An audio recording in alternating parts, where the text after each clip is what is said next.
Muy buenas tardes Dolores, buenas tardes a todos ustedes, muchas gracias por estar aquí.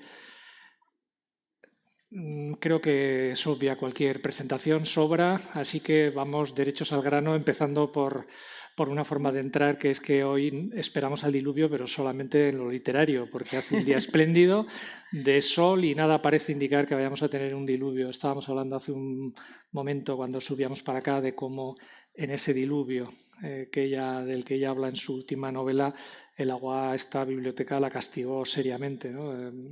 Quedó muy dañada, como seguramente todos ustedes saben. Empezamos, si quieres, Sí, Dolores, vamos a hablar de tu libro y buenas tardes. luego hablamos de tu carrera, de ti, de todo lo Sí, que de lo que quieras, ¿no? quieras. Por cierto, Dolores Redondo mañana no estará en Bilbao, estará en Viana, donde recoge un importante premio. Cuéntanoslo. Bueno, pues mañana estaré en Viana para recoger el Príncipe de Viana de la Cultura, que es el premio más importante que otorga Navarra por la cultura. Y bueno, pues me hace inmensamente feliz porque yo, bueno, soy, como todos sabéis, soy donostiarra, llevo ya muchos años viviendo en Navarra, estoy casada con un navarro, mis niños son navarros también, pero no soy de allí, y que me hayan dado ese premio, pues bueno, supone en este año en el que además se cumplen 10 años de la publicación del Guardián Invisible, del inicio de la trilogía, pues es un aniversario precioso, y para mí pues es un abrazo que me da Navarra, que me ha dado mucho, que me ha hecho muy feliz todos estos años, así que mañana lo estaré recogiéndolo allí, pero regresaré a dormir a Bilbao para estar el domingo firmándole el Arenal, ¿eh? Así que le podéis decir a todo el mundo que cumpliré. O sea que es un viaje de ida y vuelta hasta Sí. Viana. Dolores, vamos a empezar por el libro, tu último libro, que la acción transcurre en Bilbao, como todo el mundo sabe. ¿Qué lugar ocupa ya el libro dentro de tu producción? Porque supongo que cada libro es un hito dentro de la producción de una novelista, y este libro, ¿qué lugar ocupa? Pues mira, uno muy especial, porque es un libro que ha vivido mucho tiempo en mi cabeza antes de ser una realidad. Y además, como expliqué, que quizá en ese momento quedó diluido con la novedad del libro, pero en el momento en que el libro se publicaba yo expliqué que era el inicio de algo, que es el inicio de un proyecto literario, de un experimento, de algo que quiero ir desarrollando en las siguientes entregas, y que no es exactamente una trilogía, no es una serie, no quiero ponerle nombre porque, bueno, pues porque tampoco encajaría en ninguno de esos nombres, pero quiero llevaros hasta allí, pues como se lleva a todo el mundo cuando se prepara una sorpresa, con los ojos cerrados. Entonces no os puedo contar mucho de qué vendrá después, pero os doy mi palabra de que es el inicio de algo así que está suponiendo algo muy importante, muy especial, por la acogida. Bueno, creo que ya es mítica la acogida que tuvo en Bilbao. Aquel estreno en el Arriaga fue uno de los momentos, pues cumbre para mí, porque bueno, fue majestuoso, porque no puede decirse de otra manera. Tengo muchos amigos escritores que estaban presentes, algunos bilbaínos, y estaban todos contentísimos diciendo qué bonito que la literatura se lleve hasta un teatro como el Arriaga, hasta un símbolo, porque es un símbolo como el Arriaga, y se celebre así, y que la gente acuda así, pues eso, a una presentación de un libro. Les pareció maravilloso y yo lo viví como os digo, como un hito, y sí que es algo, está siendo muy especial. Luego ha sido la novela más vendida de las Navidades, sabéis que salió a final de noviembre, y por poco no fue el libro más vendido del año, porque casi no tuvo tiempo, pero ahora sí que es uno de los libros más vendidos. Yo creo que en este momento es el más vendido, no de este año, porque se publicó el año pasado, pero sí que en suma de ejemplares es el libro más vendido. Dolores, has cruzado el casco viejo ahora para venir hasta aquí y vas a estar por aquí estos días. Supongo que es muy distinto volver al lugar del crimen, quiero decir, Sí. volver a los escenarios donde transcurre tu novela, escenarios por los que hace 2 años estabas paseando para buscar localizaciones, digamos, para buscar los rincones donde tus personajes iban a desarrollar su actividad. ¿Qué significa volver a esos lugares cuando esos personajes ya lo han vivido? Desde el momento en que interiorizas un lugar como escenario para una novela, dejas de verlo como es y lo empiezas a imaginar como tú quieres que sea. Y de hecho yo soy muy capaz de ver Bilbao de 1983 cuando miro las calles. Claro, veo la preciosidad de calles que son ahora, pero también soy capaz de ver ese Bilbao y soy capaz de imaginarme a mis personajes por las calles. Y lo que siento es algo muy parecido, siento también en Elizondo cuando estoy allí. Y es que es más mío. O sea, de alguna manera es como si yo fuese del casco viejo. Es muy difícil de explicar, pero cuando estoy en Elizondo, a veces, yo esta anécdota ya la he contado, un día iba paseando por Elizondo, iba hacia la antigua escuela y pensé, por aquí venía al cole cuando era pequeña. Y luego dije, joder, si yo no he ido al cole en Elizondo, era Amaya Salazar la que venía por aquí. Pero era un recuerdo de Amaya. Entonces, cuando ocurre que lo haces tuyo de una manera que sientes que perteneces, sientes esa pertenencia. Y luego, a ver, es imposible escribir una novela como esa, que es una carta de amor. Yo la definí así cuando la presenté. Es una carta de amor a Bilbao, es un cariño a la manera de ser, a la manera de vivir y a ese espíritu también que levantó de nuevo la ciudad desde sus ruinas. Y ese espíritu de aquel momento, que era el espíritu del esfuerzo y del trabajo, que yo tanto pues, viví con mis padres, con mi padre, con aquel esfuerzo, y es un homenaje a todo eso, claro, que me hace sentirme mucho más cerca de esa realidad, como si la hubiera vivido más. A ver, es verdad que la viví, pero era una peque, yo iba a lo mío, como todos los críos, ¿no? Aunque era una chavala bastante observadora, no dejaba de ser una niña. Y lo he revivido en la memoria de muchos, porque es verdad que es imposible que alguien que viviera lo que ocurrió en 1983 en Bilbao no lo recuerde. Yo he encontrado cientos de personas que me lo han contado y desde que se ha publicado el libro, cada vez que estoy, da igual, en Madrid, en Barcelona, donde esté, me encuentro a alguien que me dice, yo lo viví, yo estaba ahí, y te cuenta con detalle. A esta hora de la tarde estaba merendando esto en casa de mi abuelo y llamó, mi madre me dijo que no saliera, o sea, todo, recuerdan hasta qué estaban merendando, o sea, con todo detalle. Así que también ha sido muy fácil reconstruirlo pues con tantas historias que me han prestado y que ahora son mis recuerdos, claro. Esa historia famosa de los recuerdos creados, ¿no? Sí, recuerdos creados. Te iba a preguntar ahora precisamente porque pensaba que te habrían contado a posteriori muchas historias Sí. relacionadas con aquellos días, aciagos días de agosto de 1983, ¿no? Que algunas igual, vistas con posterioridad, te hubiesen venido muy bien para ambientar Sí, algunas cosas, ¿no? algunas son Cuéntanos maravillosas, algunas de claro. esas. Algunas son maravillosas, anécdotas que me ha contado gente pues que no sabía ni que lo habían vivido y gente que conozco me ha dicho, pues yo estaba allí justo pues por circunstancias, por distintas circunstancias, estaba en Bilbao y fue así, o vinieron después a ayudar y bueno, pues vivieron distintas circunstancias, la gente que perdió el trabajo también, muchos recuerdan lo que pasó después, los meses de después, pues eso, empresas enteras que ya no pudieron volver a abrir y también lo recuerdan con mucha pena. Bonitas historias que, como te digo, me han prestado, o sea, son todas y ahora son mis recuerdos, en el fondo es como si lo hubiera vivido. El libro se publicó en noviembre, decíamos, con lo cual Sí. llevas 7 meses aproximadamente desde entonces. 7 meses en los que no has parado No. de hacer cosas. Alguna vez hemos comentado esto tú y yo, pero me imagino que cada vez es más difícil. Es decir, que después de publicar un libro, ponerse a hacer otra cosa que no sea entrevistas, charlas, encuentros con lectores, presentaciones, sesiones de firmas, ferias de libros, viajes en general. Entiendo que hacer cualquier otra cosa durante esos meses es muy complicado, que si acaso para próximos libros lo que puedes es estar pensando cosas, pero entiendo que es muy difícil escribir en esas circunstancias, ¿no? Cuestiones de documentación, pero escribir hay momentos que es absolutamente imposible. Imposible. Y esto tengo que decir que es terrible para mí porque a mí escribir me descansa muchísimo. A mí toda la parte que tiene que ver con la promoción del libro, lo que realmente termina siendo agotador para mí y de lo que me canso es de un tren, un avión, otro avión, cambiar de hotel cada día, dormir en una cama distinta, dormir mal, este cambio de horas para un sitio para otro. Pero la parte que tiene que ver con el encuentro con el lector es una maravilla. O sea, si me pudiera teletransportar y aparecer pues en el Retiro y en las firmas o aquí en Bilbao sin tener que tener por medio, pues eso, hoteles, aviones, trenes, pues eso, eso es lo que realmente te roba energía, ¿no? Pero al contrario, el encuentro con el lector te da muchísima energía y te da historias también, porque los lectores...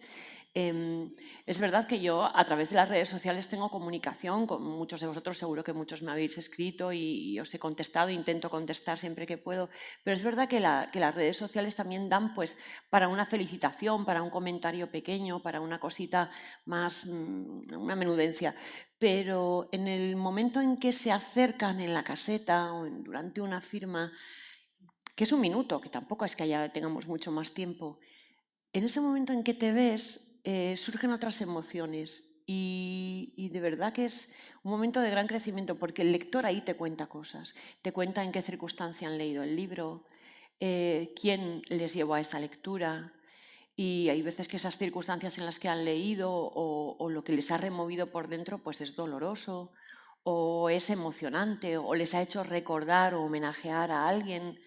Y ese mensaje que te dan de su circunstancia personal cuando estaban leyendo casi siempre es, bueno, pues te lleva a un viaje emocional también.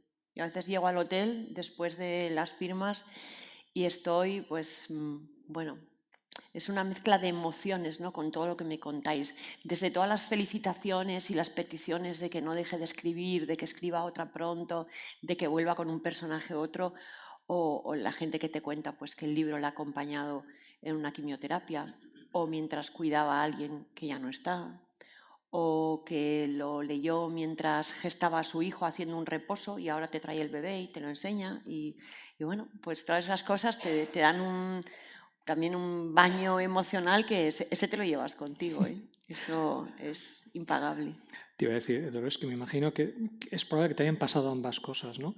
Que es muy diferente cuando toda esta tarea de 6 meses, 7 meses, 8 meses de promoción, de encuentros, etcétera, etcétera, se produce mientras no has empezado a escribir un libro, aunque en tu cabeza esté buscando documentación, buscando ideas, dándole vueltas a personajes, que si te pillara en la mitad de la escritura, que tengo la impresión de que en alguna de las promociones anteriores te han pillado en mitad de la escritura y tienes que interrumpir durante meses. Supongo que luego tiene que costar mucho. No, ya cuando estoy en plena escritura ya no interrumpo durante meses, y ahí ya no me dejo. Ya hay un momento en que pido, me tengo que ir a casa a escribir y ahí no. Es verdad que destino este tiempo hasta... la novela está empezada. Yo creo que te lo he contado siempre, que yo cuando acabo de escribir una novela empiezo la siguiente. Entonces la novela está empezada porque esto me ofrece a mí una seguridad, una red de seguridad, porque yo tengo dónde volver. No tengo que volver a la novela, a la hoja de papel en blanco o a la pantalla en blanco. Tengo un lugar a donde regresar y un trabajo empezado, una documentación hecha.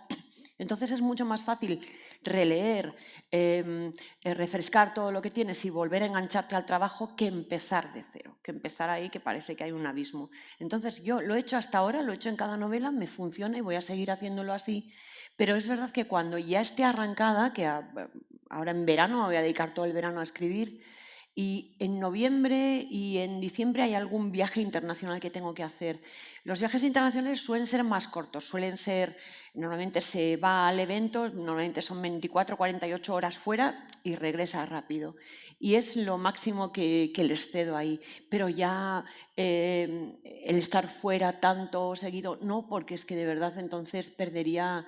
Y es que es una necesidad para mí. Yo escribo, cuando escribo estoy bien y necesito escribir y necesito ese tiempo para dedicarme a eso y para hacerlo bien. Y bueno, creo que os lo debo además, intentar hacerlo. No sé si lo haré bien o si lo haré mejor, pero tengo que intentarlo al menos.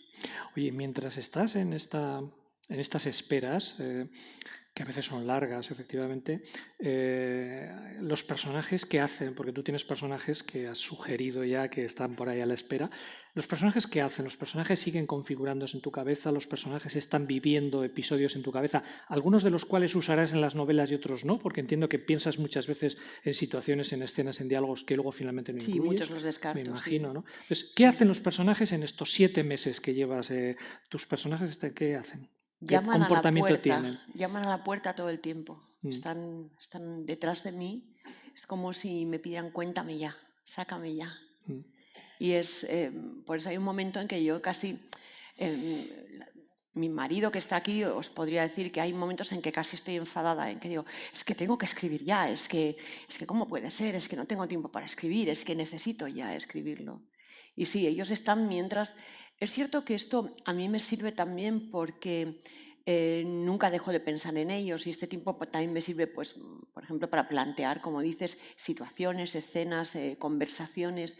Y es verdad que mientras los voy pensando voy variando cosas, porque hay cuestiones que tienes pensadas, que te parece que tienes pensadas y te parece que van a funcionar muy bien.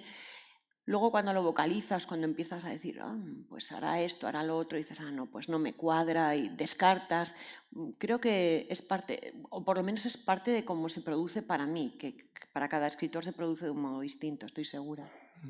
Oye, en esas, cuando estabas hablando, cuando vocalizas situaciones y demás, los diálogos, ¿cómo se trabajan? ¿Los trabajas recitando de viva voz lo que dicen los personajes? ¿Lo grabas y lo escuchas? Porque yo he oído varias versiones de colegas tuyos que cada uno los trabaja de una manera. ¿Tú cómo los trabajas?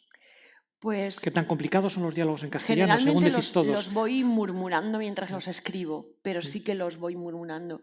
Pero ha habido ocasiones en que algunos, pues por la fuerza del diálogo en sí, que requiere el diálogo en sí, sí que los teatralizo. Los teatralizo y también, bueno, imagino el escenario. Si es una reunión en una sala y ahí imagino dónde están los ventanales, dónde está la entrada, en qué posición está sentado cada uno para ver o para imaginar qué está viendo cada uno. Si alguien entra en la habitación, los que están de espaldas evidentemente no le verán, pero verán la reacción de los que tienen enfrente. Un poco, pues eso, ponerte en el lugar de cada uno, imaginar e ir moviéndote por la propia habitación. Hay muchos momentos en los que me pongo de pie, doy una vuelta, miro, pienso, y también en ocasiones, pues sobre todo cuando gesticulan, sí que intento hacerlo para describirlo. Y sí que hay una parte de teatralización, pues que imagino que sería bastante ridícula si llegarais a verla, porque imaginaos a un escritor ahí solo en su despacho haciendo, pues, ¿qué? Tocándose la cara o... Claro. ¿Y le pides a alguien que te dé el pie para los diálogos o no? No, no. Esto lo hago yo sola. Yo soy todos los personajes. Shakespeariano total. Sí. Oye, claro, tú tienes que definir, decía antes que más que muchos escritores, muchos teóricos de la literatura han comentado alguna vez y no he terminado nunca de entender muy bien por qué el castellano es una de las lenguas en las que resulta más difícil construir diálogos literarios y de hecho es una lengua en la que abundan mucho en la literatura los diálogos. En la literatura alemana, por ejemplo, hay muchos menos diálogos, ¿no? Y debe ser muy difícil. Y no he entendido nunca muy bien por qué. Cuando diseñas diálogos, cada persona tiene una manera de hablar, obviamente, a veces por razón de origen geográfico, otras veces por nivel cultural y otras veces por razones diferentes, ¿no? ¿Cómo defines un poco ese registro de cada uno de los personajes y cómo de difícil es mantener a lo largo de 500 páginas, cuando los personajes salen mucho, ese mismo registro? Y que no se termine imponiéndose el tuyo al final, ¿no? Que supongo que es la inercia. Mira, yo estoy segura que tiene mucho que ver con algo que hacía de pequeña. Cuando era pequeña me encantaba escuchar conversaciones y de hecho pues estaba bastante penalizada en mi familia por estar siempre escuchando conversaciones de mayores. Me decían, vete a jugar con los niños y yo me quedaba ahí a escuchar y observaba cómo hablaban, cómo hablaba cada uno y luego era capaz de imitar bastante cómo hablaba cada uno. ¿Sabes? Cómo se sentaba, cómo hablaba, cómo se tocaba el pelo mientras hablaba y era capaz ya te digo, hasta de imitarlos. Y sí que siempre he sido muy observadora de cómo hablan los demás. Y sigo haciéndolo, sigo escuchando conversaciones y me gusta y atiendo y creo que es de ahí, de la observación. No creo que se pueda escribir bien un diálogo si no te gusta dialogar, que es algo que me encanta, y si no te gusta escuchar el diálogo de los demás. ¿Tomas ejemplos, tomas referencias también de personas conocidas cuando estás construyendo diálogos? Sí. Por supuesto, sí. Todos los personajes, o sea, si me preguntáis por cualquier personaje de mis novelas, os puedo decir por qué se llama así y os puedo contar toda su historia porque seguramente está tomada de alguien real que conocí o alguien que conozco o es una fusión de dos personas que conozco pero que quería fusionarlos por algo, pero cualquiera, hasta los que aparecen mínimamente en las novelas están tomados de realidades. Por eso muchas veces cuando los lectores me dicen es que me siento identificado con este personaje o yo conozco a alguien que es como este personaje, me ha llamado mucho la atención porque mi hermana es así, es clavadita. Y digo, sí, porque tu hermana es un tipo de carácter que yo conozco y que es común en nuestra sociedad. Y entre las hermanas de Amaya Salazar están muy definidas, por ejemplo. ¿Juegas con los nombres? Sí, por supuesto. Sí. Cuéntanos alguna clave que más o menos se pueda desvelar de algún nombre. Mira, os voy a contar una que es la más evidente. Amaya, mi hija Amaya Salazar. Cuando yo estaba embarazada de mi hija Yune, no sabíamos si iba a ser niño o niña todavía, e hicimos un pacto. Si era niña, yo elegía el nombre y si era niño, lo elegían mi marido y mi hijo. Y entonces o era al revés. Si era niño, lo elegía yo y si era niña, lo elegían ellos. Era esto. Y si era niño, se iba a llamar Urco. Y si era niña, fuimos al... y dijo, es una niña, vale. Y dijeron ellos, pues Amaya. Y bueno, pues fueron pasando los meses y Amaya, pero no sé, yo notaba raro. Yo decía, esta no es Amaya. Esta no es Amaya. Esta criatura... Y no, en efecto, no era Amaya, era Yune. Yo, de hecho, llegó un momento que lo hablé con ellos y dije, chicos, es que para mí que esta criatura no es Amaya. Yo me comunico con ella, Amaya, Amaya, y me hace como, que yo no me llamo Amaya, ¿sabes? Es como si yo notaba como que había rechazo de la... Y de hecho, se llama Yune, le pega un montón llamarse Yune. Y alguna vez lo hemos hablado y pues te ibas a llamar Amaya. Pues menos mal que no, porque claro, ella se siente súper identificada con su nombre y menos mal que no. Y claro, cuando tuve a mi hija literaria, pues lo tuve clarísimo. Amaya. Claro. Y con los apellidos y con los escenarios, ya sabemos que la relación es eso, pero con los apellidos estoy recordando un... Hombre, Salazar ya expliqué Sí. que tenía que ver con el inquisidor Salazar. El inquisidor Salazar y Frías, que formaba parte del Tribunal de la Inquisición de Logroño, fue enviado a Baztán a investigar la presencia del demonio y vivió durante 1 año y medio en el Valle de Baztán. En ese tiempo consiguió 7.000 denuncias. Algunas eran la mayoría autoinculpaciones en prácticas de brujería y el resto denuncias a terceros. O sea que entre pitos y flautas estaba el valle entero, o sea, fijaos, 7.000, que son más o menos los que hay ahora. Estaban todos denunciados. Y él vivió durante 1 año y medio allí, asistió, habló con la gente, vio cómo era la cultura. Cuando regresó a Logroño, presentó un informe diciendo que no había demonio en Baztán, que había algo cultural, que es verdad, que se iba bastante del cristianismo y que esto había que corregirlo, pero no era el demonio, que podían estar tranquilos, que no había presencia satánica en Baztán.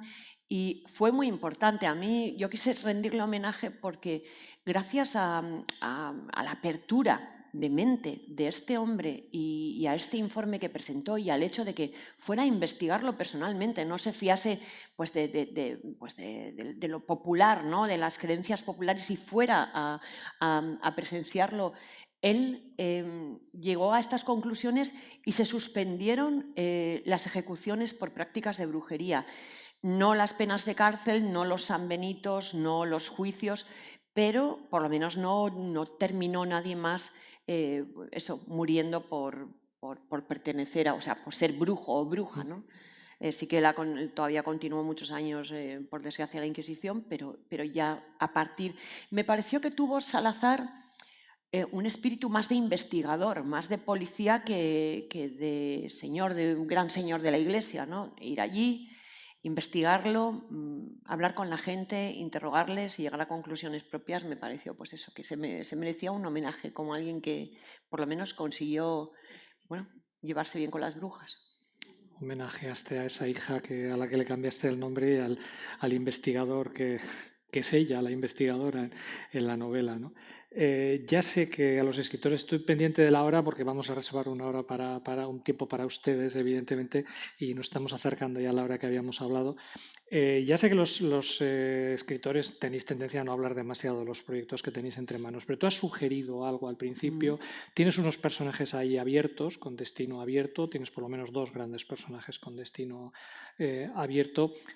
Cuéntanos algo dentro de lo que se pueda contar, de lo que cabe esperar en ese libro que has empezado a escribir.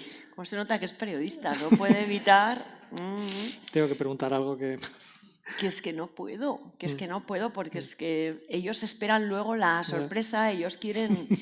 Pues como siempre que se prepara una sorpresa para alguien, se hace pues así, con los ojos cerrados. Y yo tengo que llevaros hasta ahí con los ojos cerrados. También porque es parte de mi propio disfrute a la hora de escribir la próxima novela, pero porque también quiero que la descubráis vosotros y que la gocéis en ese momento, que disfrutéis y que, bueno, pues que si hay sorpresa, que os sorprendáis y que digáis, ah, mira dónde nos llevaba, ¿no? Claro, esto es lo que me satisface, que sea así. O sea que no vamos a saber si Amaya Salazar vuelve a ser adulta y no es una chica jovencita como en la Yo última lo que sí novela, os ¿no? puedo asegurar es que Amaya no duerme. Amaya está ahí, Amaya volverá. Tienes, y esto sin que signifique desvelar nada, entiendo que tú tienes en la cabeza ideas para unas cuantas novelas. Obviamente con un núcleo, no escritas, pero sí con un núcleo temático que sabes que te da desarrollo de 400 páginas, 500, 350, las que sean, ¿no? Sí. ¿Cómo cuántas puedes tener en tu cabeza en este momento? Que como suele decirse siempre, si tienes salud, tiempo, ganas, ánimo, etcétera, vas a escribir con total seguridad, más luego otras que puedan surgir a partir de ahora, pero de las que tienes hasta ahora en la cabeza. Tengo apuntes para 7 Para y 7. tengo ideas para 10. Que son más que las que has publicado. Sí. Necesito por lo menos tanta vida por delante. Espero vivir mucho. Y además no me voy a jubilar. Sí, tengo dadas órdenes también de que si algún día empiezo a desbarrar, me jubilen en casa. Yo he dicho, pues si empezáis a ver que empiezo a hacer cosas que ya no y que mis novelas bajan de calidad, por favor me dices, Amá, vete a la Costa del Sol a tomar el sol. Y ahí las prioridades cambian, quiero decir, aparte de tener 7 ideas muy claras, 10 ideas, tal, ¿tienes un poco el orden pensado o no? Sí, el orden también lo tienes pensado. Sí, esto, fíjate, es una cosa que me martiriza mucho porque en ocasiones, por ejemplo, con esta novela, Esperando al diluvio, estuvo a punto de ser la novela que presenté al Planeta, o sea, la que presenté Todo esto te daré, y estaba entre escribir Todo esto te daré o escribir esta. Y fue Todo esto te daré. Pero es verdad que, fíjate, así como no me faltan ideas nunca, hay un momento en el que tengo que arrancar y estoy un poco martirizada con cuál va ahora. Porque sí que están ahí, están muy claras y hay veces pues, que tengo que pensar muy bien por qué el orden concreto y cómo lo voy a mover en el tiempo para que... ¿Cómo se decide eso? ¿Por qué, pues ¿por qué optas por una idea o por otra? ¿Tienes las dos ahí? Hombre, a veces son muy distintas y bueno, por ejemplo, Todo esto te daré y Esperando al diluvio no tenían nada que ver, entonces pude decidirme por una en concreto. Es la que, pues me fío de las corazonadas, igual que en la novela, de verdad, y me fío del pálpito, me fío a veces paso días conmigo preguntándome, ¿qué te apetece más? ¿Cuál te pide más el corazón? ¿Cuál crees que les va a llegar más ahora a los lectores? ¿Para cuál estás más preparada emocionalmente? Porque, claro, algunas me sugieren y me obligan a un viaje personal mientras las escribo, que a veces pues es también a nivel emocional pues de cierto compromiso, ¿no? Y a veces digo, bueno, pues tengo que hacer este viaje emocional, me apetece hacerlo ahora, puedo hacerlo, lo voy a afrontar bien. Pues sé que hay novelas que, por ejemplo, por ponerte un ejemplo, Los privilegios del ángel, no podría escribirla ahora. Ahora hace un mes que ha fallecido mi padre y yo no podría enfrentarme a escribir una novela sobre el duelo en este momento. Pues si estuviesen mis proyectos, ahora mismo la tendría que aparcar y ir con otro proyecto y dejarla para más adelante, porque claro, es a qué te vas a enfrentar, sobre qué vas a escribir, y os aseguro que yo hago una inmersión a nivel emocional, ¿eh? Yo las vivo, que bueno, claro, las disfruto mucho, soy todos los personajes y vivo todas las pasiones, pero también vivo todos los dolores de todos, y hay momentos, pues claro, que hay gran sufrimiento.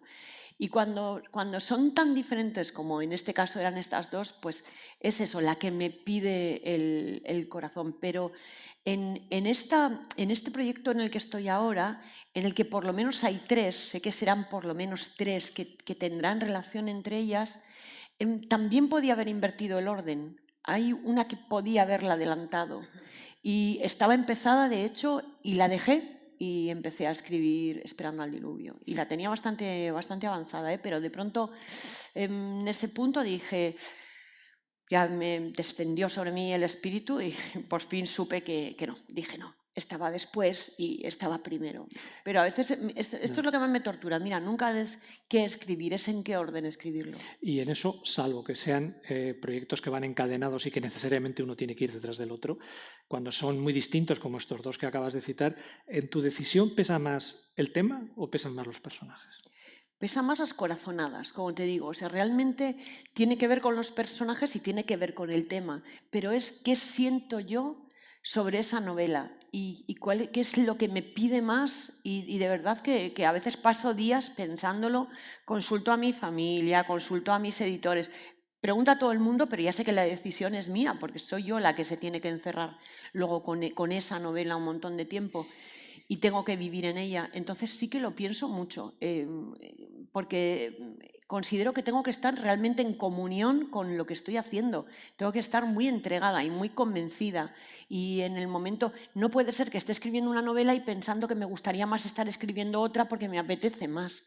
Porque me apetece más la temática, porque me resulta más excitante o un aprendizaje superior o el tema simplemente me atrae más. No, entonces sí que me fío de la corazonada. Y como lo saben, encima cuando pido consejos me dicen, bueno, tú piénsalo que en algún momento ya sabrás lo que tienes que hacer. Y es eso lo que hago. Lo pienso y espero y las voy sopesando, leo sobre un tema, leo sobre el otro, hasta que hay un momento en el que ya lo sé con toda seguridad, digo, tengo que ir con esta. Una cuestión relativa a los personajes. Todos hemos oído historias alguna vez de películas que se están rodando y actores muy, muy secundarios han participado en el rodaje y luego su personaje ha sido suprimido en el montaje final. ¿A ti te pasa eso? Es decir, ¿hay personajes en los que piensas en algún momento, obviamente no personajes centrales, claro, pero personajes en los que piensas en algún momento y que luego desaparecen de la historia, pese a que igual tienes escritas unas cuantas escenas en las que esos personajes sales, pero matas al personaje, digamos, y no aparece en la historia? Mira, tanto como hacerlo desaparecer, no, pero sí cargarme su parte del brillo de su historia, sí, porque para mí escribir es como trazar un túnel subterráneo de un punto a otro. Yo sé a dónde quiero llegar, cuando empiezo a escribir una novela tengo muy claro cuál es mi punto de origen y a dónde llegaré y qué puntos intermedios hay en el centro de la novela. Pero la escritura está viva, por muy pensada que la tenga, y las tengo muy pensadas, muy documentadas, es inevitable que mientras estás escribiendo surjan intereses que te los crea la propia novela, que de pronto dices, ostras, qué interesante es esta parte que no lo había pensado y sobre la marcha me pongo a documentar, me llamo a alguien, me intereso por... Digo, pues lo voy a incluir, porque para mí esto es lo que yo llamo hallar una beta. Tú vas en ese escarbar de cada día, que es escribir una novela, que es trabajo de picapedrero al fin y al cabo, y de pronto encuentras una beta maravillosa de plata y la sigues porque es buena y no estaba prevista, pero la sigues. Pero también hay veces en que abres galerías con algunos de los personajes que tienen historias maravillosas también que te apetecería contar y empiezas a notar que te estás yendo por una galería lateral contando demasiado la historia de un personaje que no es tan principal y que se está llevando, les está quitando foco a los personajes principales o a lo que, pues que un poco es ese relleno que es muy interesante y que muchas veces los propios lectores me lo decís, jo, me habría gustado más saber de este personaje, a ver cuando escribes una novela en la que uno de esos secundarios, como los llamas, sean protagonistas, porque también tienen su propia historia que dejo entrever, que yo la sé, que me habría apetecido mucho contarla también, pero claro, habría tenido eso, pues 12.000 páginas y no puede ser, y aparte pues hay una historia que contar y es verdad que te tienes que mantener firme con tu brújula bajo tierra, intentando llegar de un punto a otro y contar la historia que has venido a contar, sin que lo que está sucediendo alrededor te distraiga tanto. Pero es verdad que hay algunos personajes secundarios en muchas de mis novelas que tienen unas historias preciosas y muchas no las he contado. Me las sé, pero no las he podido contar. Es eso que también en el ámbito del cine se dice cuando un personaje se roba la película, ¿no? No era el que tenía, no era el Sí, que estaba destinado a ser el protagonista y termina teniendo un brillo que sí, eclipsa a los sí. demás, que a veces puede pasar eso pasa en la historia de la novela desde el Quijote, ¿no? Sí, desde luego. Hay Que- un personaje que crees que va a ser más secundario o es uno de los secundarios y pues a mí me ocurrió esto con Jonan Echaide, por ejemplo, con el compañero de Amaya Salazar, que realmente no es su compañero, todos son sus compañeros, pero él de pronto empieza a ser su escudero, empieza a ser la persona que está más cerca y hay un vínculo que creció mientras lo escribía porque realmente no sabía con cuál de ellos iba a encajar mejor o con cuál iba a tener más afinidad y fue con Jonan Echaide. Pero os aseguro que eso creció durante la novela. Vamos a ir terminando, Dolores, para que te pregunten. Cuando una novelista, como es tu caso, ha visto cómo sus novelas han sido llevadas al cine, es decir, están ya muy vinculadas al mundo audiovisual y tienes casi la expectativa de que tu siguiente novela tiene muchas posibilidades también de ser llevada, eso hace que pienses a los personajes, no digo el relato cinematográfico, tú tienes tu propia manera de contar, pero que pienses a los personajes casi poniéndoles la cara de actrices, actores, a sabiendas de quién han elegido para tu proyecto anterior, y de bueno, pues pensando este criterio, estos productores, igual tal, o no, o tú tienes tu propio retrato del personaje que igual es un retrato, casi un retrato robot, no demasiado definido de los personajes. No eres Tengo, una novelista que describe demasiado los no, personajes. tengo mi propio retrato. Me gusta también que los lectores tengan su propio retrato, si lo puedan hacer. Es verdad que doy algunas descripciones, las que me parecen más importantes, pero no me parece que haya la necesidad de que yo le dibuje el personaje al lector, porque ya lo hace él. Me parece más importante el ambiente, lo que hay alrededor, cómo le define el lugar donde está, la climatología, el modo en que le afecta pues, la enfermedad en el caso de Noah o el clima en el caso de Amaya. Incluso las sensaciones físicas que tienen, que creo que, pues, que es algo con lo que todos nos podemos identificar más que con tener el pelo rubio o moreno, que hay veces que es importante, y en el caso de Amaya pues era importante y por eso lo definí así, para que fuese distinta a sus hermanas, pero si no, no me suele importar tanto esa definición. Y cuando los imagino, nunca les pongo cara de actores, menos ahora que estoy escribiendo una cosa para que sea película. Entonces, ahí sí, ahí directamente me imagino a una actriz, pero Porque sabes que la va a hacer, ¿o no? casi seguro que lo vaya a hacer. Entonces, pero yo ya lo he escrito pensando en ella. Si lo termina haciendo otra persona, tendrá que ser otra persona que se le parezca mucho, porque para mí es ella, claro. Ahí sí, pero cuando imagino para una novela, no. No, fíjate, muchas veces son más personas que conozco, pero que no son personas públicas. Por ejemplo, conozco a una inspectora de homicidios que se parece a Maya Salazar, a mí, a Maya Salazar, un montón. Es de judicial.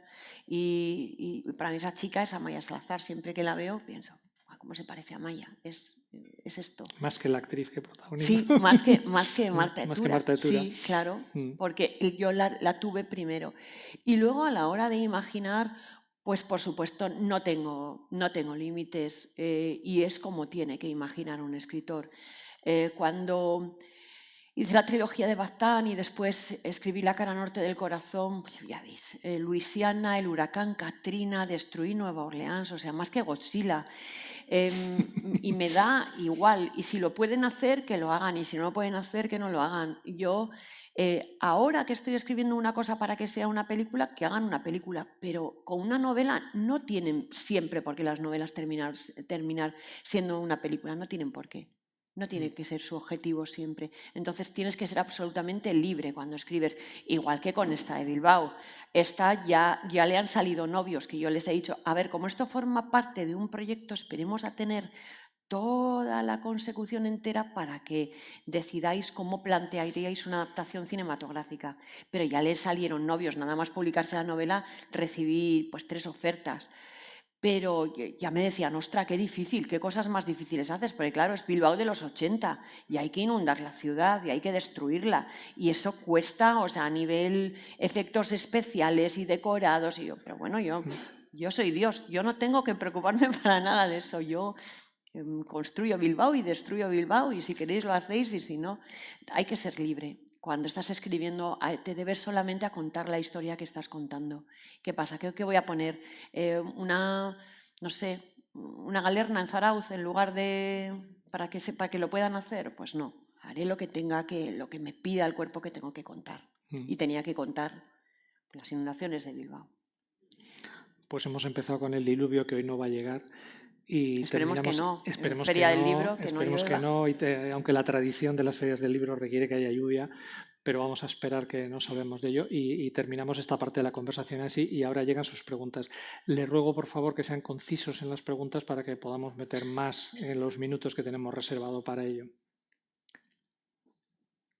Bueno, si hay preguntas, igual no tenéis ninguna pregunta. Ya, sí, que estáis deseando preguntar. Que ya he visto yo hay alguien que tenía ganas. Sí.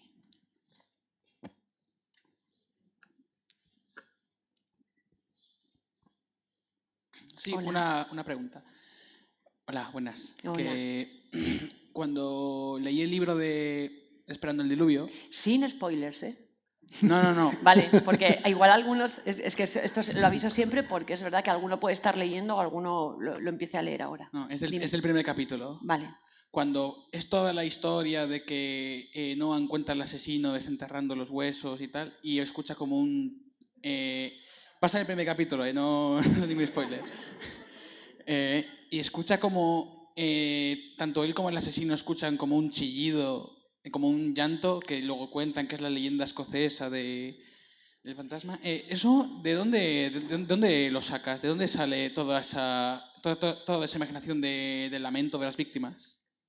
Mira, cuando a mí la mitología siempre me ha apasionado y los mitos y las leyendas de todas partes. Y es verdad que cuando escribí la trilogía de Baztán estudié mitologías de todo el mundo. En La cara norte del corazón aparece muchísima mitología de Nueva Orleans, de Haití, de la zona de Luisiana y del vudú, mucha relacionada con el vudú, pero también con otras religiones. En distintos capítulos de la trilogía de Baztán hablo de cómo los mismos mitos reciben diferentes nombres en Vietnam, en Japón, en África, en Haití, pero que los mitos son muy similares. Mientras estudiaba esos mitos relacionados con el Baztán y cómo se llamaban en otros lugares, pues me supe muchísimas otras historias. Y ese al que te refieres, que es típico de la mitología escocesa, se produce también en muchos lugares del mundo. Y el más conocido es en México, ahí le llaman La Llorona. Y La Llorona es un espíritu que aparece en distintas circunstancias. Se le suele oír llorar en los cementerios.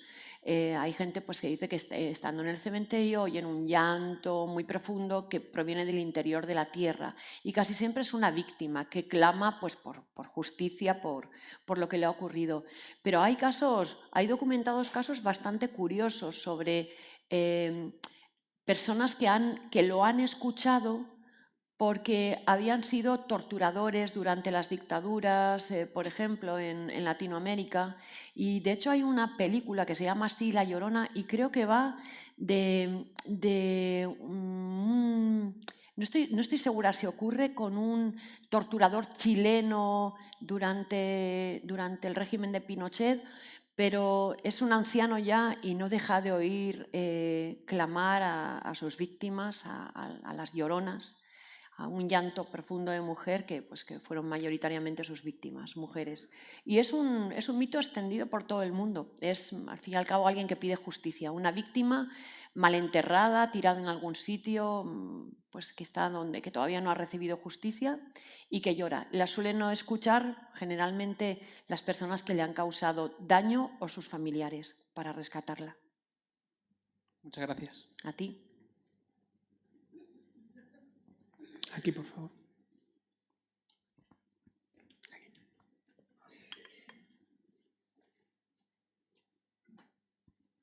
A ver si consigo expresarme bien. Cuando leí la cara al norte del corazón, yo no había leído Los crímenes de Baztán, soy de esas que no he leído, entonces cogí a Maya muy en primera vez, ¿no? Tengo una pregunta, pero si no me la puedes responder, simplemente te felicito y ya está, ¿vale? ¿De dónde el miedo que siente me fascinó la sensación de miedo que tú escribes y consigues transmitir, que sentía Maya en esas noches, así no hago spoilers, ¿no? Sí. Ese miedo tan intenso, ¿de dónde, si puedes contar, de dónde sacas esa sensación? Pues claro que lo puedo contar. Como supondréis, me voy a referir a una frase de Stephen King que me parece que lo define maravillosamente. Él siempre dice que todos los monstruos de los que ha escrito están debajo de su cama. Y todos los monstruos de los que yo escribo están en la puerta entornada del armario. Y te aseguro que en ocasiones cuando estoy escribiendo, como os he dicho, me meto muchísimo en la novela, en las sensaciones de la novela. Te puedo decir que cuando estaba escribiendo la trilogía de Baztán, por ejemplo, las partes que tienen que ver con la madre de Amaya y el modo en que se acercaba a su cama durante la noche, me causó pesadillas reales, hasta el punto en que yo apagaba la luz y era como tenerla aquí. Y tenía que encender la luz y decía, Dios mío, lo he escrito yo. Lo he escrito yo. ¿Por qué me pasa esto? Y volví a apagar la luz, era como tenerla aquí y decir, no voy a encender la luz. Y ya, me ponía tan nerviosa que decía, enciendo la luz. Y enciendo la luz. Y es realmente eso, la imaginación es muy potente y la de un escritor es muy potente. Es muy potente. La mía lo ha sido siempre. Y me alegro muchísimo de tenerla porque me enriquece muchísimo mi vida. Pero te aseguro que esos sufrimientos los he pasado. Así que cuando alguno me dice, lo pasé fatal leyendo tu libro, esperaba que hubiera alguien en casa o luego dormía con la luz encendida o solo leía de día, que también había algunos que decían, solo leía de día, de noche no. O solo cuando había gente en casa. Digo, bueno, pues de eso se trata. Creo que tiene que ser, al fin y al cabo, el compromiso de la literatura, que un libro tiene que hacer sentir. No te puede dejar como haber visto un anuncio de detergente en la tele. No puede ser, he leído un libro y termino, ya no me acuerdo no me ha dejado nada los personajes. Realmente cuando me decís que hace días que habéis acabado y que no habéis podido empezar otro libro, que es una cosa que me decís muchos, no he podido empezar otro, porque me pongo y soy incapaz de centrarme. Vuelven a mi mente Rafa, Noa, Maite y vuelvo a ver. Pues eso es maravilloso, porque te estás teniendo justo el efecto que tiene que producir la literatura, remover.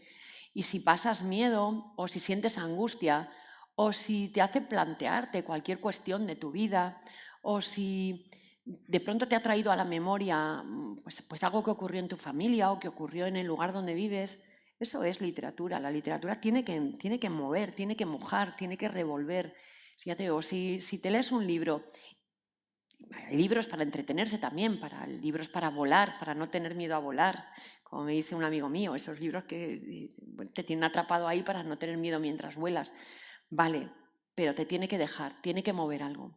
Y aunque eso que te hace mover sea aparentemente malo, pero si está moviendo emociones, lo está haciendo bien.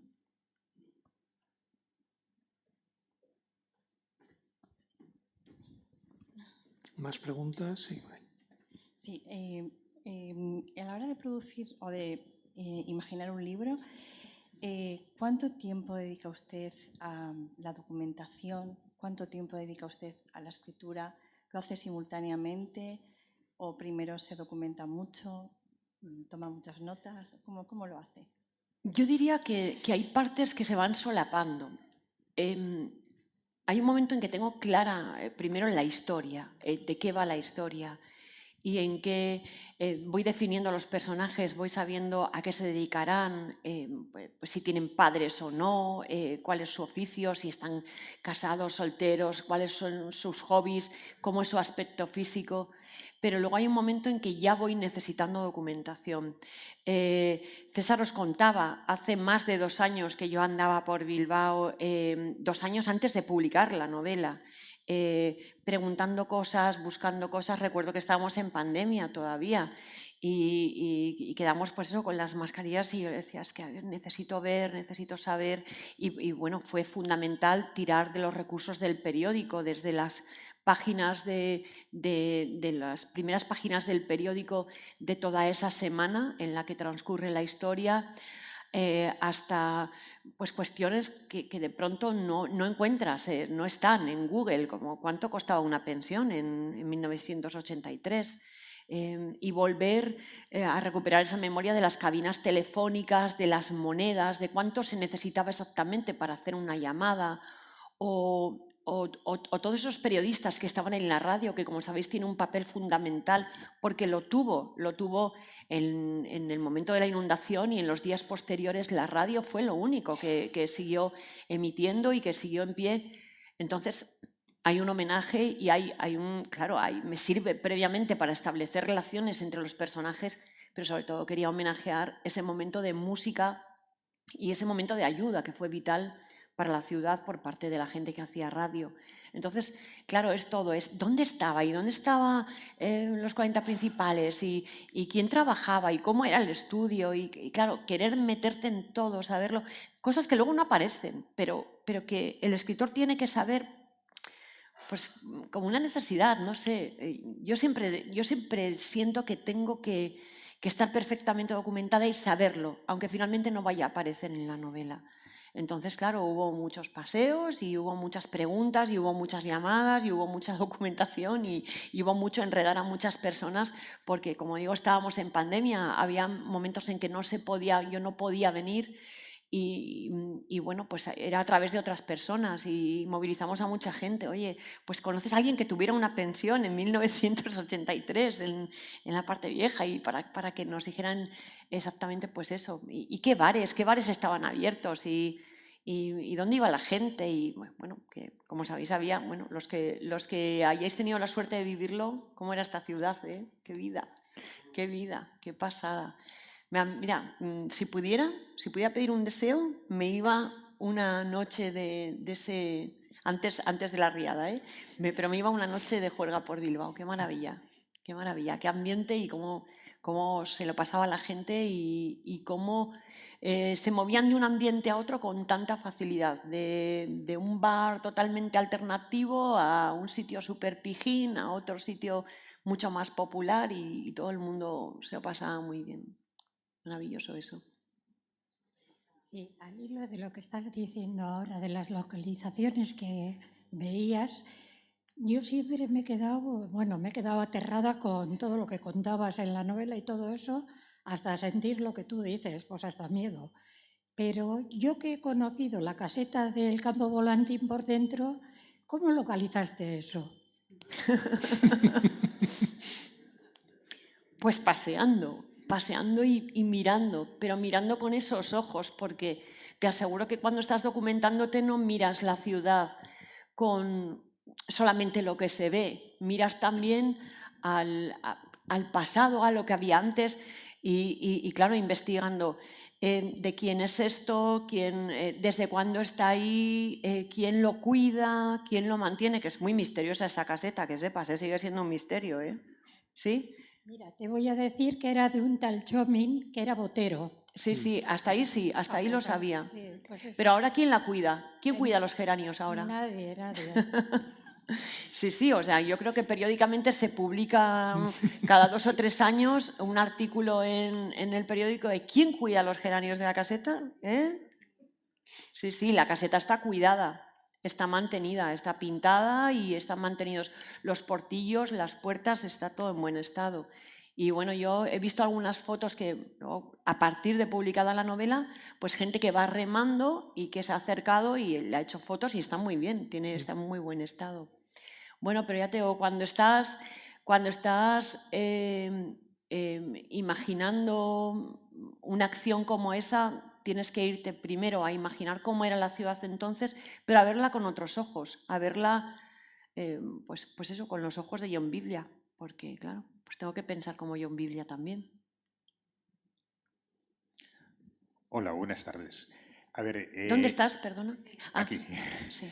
A ver, hace tiempo un colega tuyo también aquí en Videbarrieta, escritor, a mí me escandalizó un poco cuando comentó que su proceso creativo lo orientaba sobre todo a intentar contentar al lector, buscar satisfacer al lector.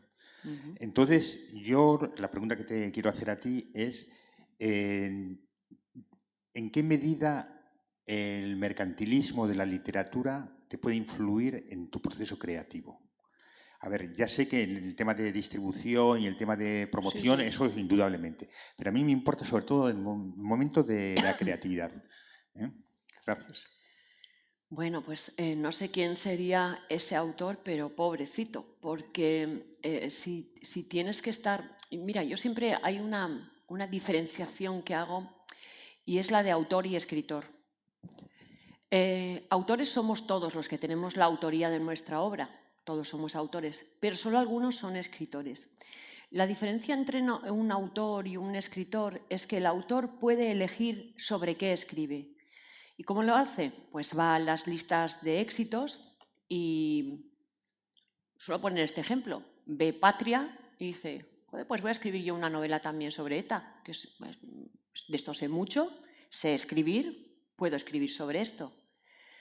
Pero te aseguro que a Fernando Aramburu Patria no la escribió porque estuviera de moda, porque no lo estaba, porque pensara que iba a vender mucho, porque los que conocéis la literatura de Aramburu ya sabéis que escribe lo que le da la gana y cuando le apetece, y porque además de todo, cuando terminó de escribir Patria y todo el mundo le está diciendo Patria 2, hizo los vencejos, ala, toma, porque es lo que le sale, porque Fernando Aramburu es un escritor y escribe lo que le crece en el interior. Y esa es la diferencia. Para mí esa es la principal. Entiendo a los que dicen voy a escribir una novela tipo no sé qué, porque pues está de moda en Estados Unidos, es lo que mueve el mercado, hay gente que se mueve así. Y bueno, pues es una opción que tienen. Y luego estamos los escritores, y yo me considero una escritora. A mí las novelas se me crecen dentro. Y como le estaba explicando a César, como me habéis oído explicar, incluso la decisión de con cuál voy en cada momento, escucho a las tripas, escucho al corazón, escucho al cerebro, escucho a todo mi cuerpo, hasta que cada fibra me diga, estoy preparada para que vayas con esto. Y entonces la escribo, porque esos meses me entrego absolutamente a esa historia con la intención, desde luego, de complaceros, pero de complaceros con una buena escritura. Así que mientras escribo, yo no os tengo presentes. ¿Cuándo os tengo presentes? En el momento en que la he terminado. Cuando he terminado la novela, ahí me dan los 7 males, te lo juro, porque digo, madre mía, ahora a ver si les gusta. Y es cuando la releo, cuando la leen mis personas de confianza, cuando la lee mi editor, cuando yo estoy temblando con los dedos así diciendo ojalá les guste, porque es que no lo sé. O sea, yo en ese momento estoy además tan vacía de cómo me deja escribir la novela que en mis tiempos de trabajo intento que sean pues más o menos 8 horas diarias, sobre todo en la primera fase, pero en la última fase de escritura de la novela es como estar poseído. Te aseguro que no hago otra cosa que escribir. Vivo para terminar la novela y me produce muchísima ansiedad. Quiero terminarla y cuando la termino es como una sensación de haberme vaciado completamente de lo que quería contar. Y ya te digo, cuando la leen por primera vez los demás, estoy deshecha hasta que me dicen algo, hasta que me dicen sí, venga, que sí, que está bien. Entonces ya respiro, pero no podría estar pensando todo el tiempo en un lector imaginario leyendo cada frase cuando la estoy componiendo. Yo creo que ahí te debes a la literatura, te debes a la historia que estás contando, te debes a esa pasión que afortunadamente nos posee a los que somos escritores. Yo soy escritora, yo no voy a escribir lo que se espera que escriba ni lo que esté más de moda. De hecho, recuerdo, fíjate, cuando escribí El Guardián Invisible estaba muy de moda la novela histórica. Y me acuerdo que yo mandé la novela y me la rechazaban y me decían, ¿y no tienes algo de histórica? Y yo le decía, no, yo solo tengo de histérica. Y yo decía, bueno, pues tengo esta novela. Y la novela, por ejemplo, fue rechazada varias veces. Si yo me hubiera fiado de lo que funcionaba en el mercado en aquel momento, hubiera hecho caso de los editores que me decían que no sea Baztán, que no haya palabras en euskera, ponlo en una ciudad, porque lo demás está bien, pero esas cosas y la mitología en novela negra, y fijaos ahora, mitología en novela negra por todas partes, pero en aquel momento, pues es verdad que no se hacía.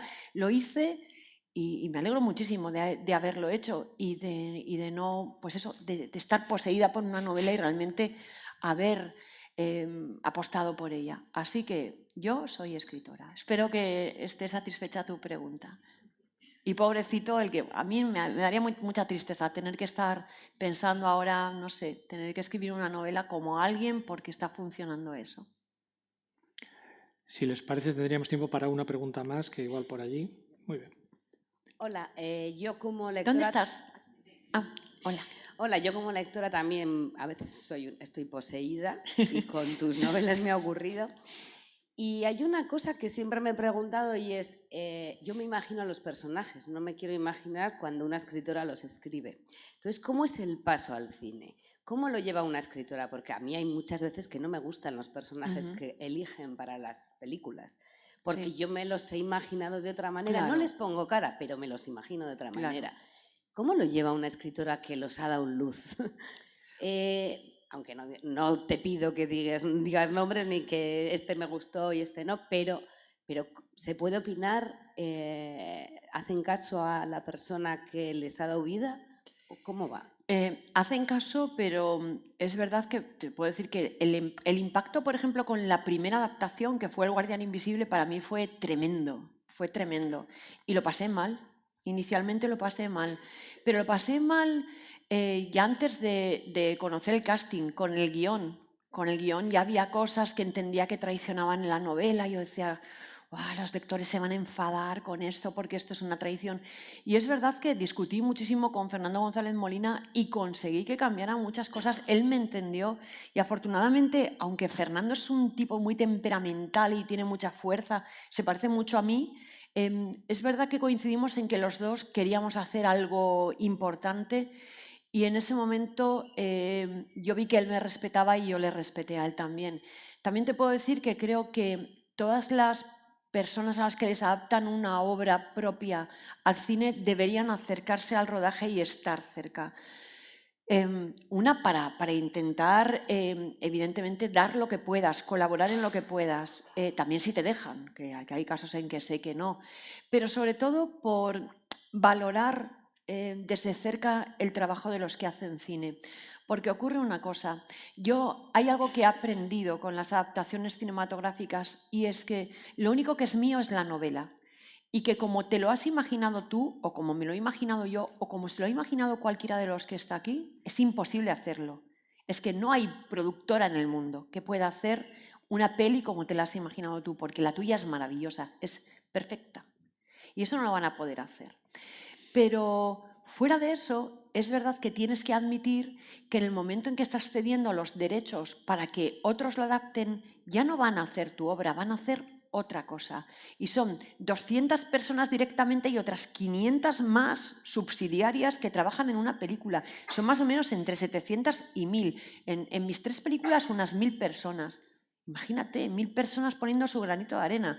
Tengo que respetar eso. Y cuando estás allí y ves lo duro que es un rodaje, ves cómo trabajan, ves cómo se vuelcan, es imposible no respetar. Y creo que una de las cosas que hay que tener en cuenta si decides ceder para adaptaciones es acercarte mucho también para conocerles y para verlo Ya te digo, independientemente de que unos personajes me encajen más y otros menos, aprendes a respetar el trabajo de los demás y creo que eso desde luego siempre lo van a tener de mi parte. Muy bien, pues Dolores, muchísimas gracias, muchas gracias a todos ustedes. Ahora Gracias a Dolores vosotros. les firmará libros si lo desean.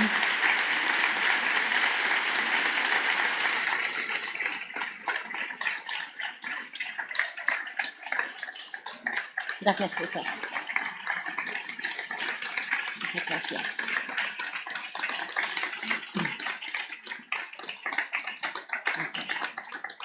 Buenas tardes y sigan disfrutando de la feria. Gracias.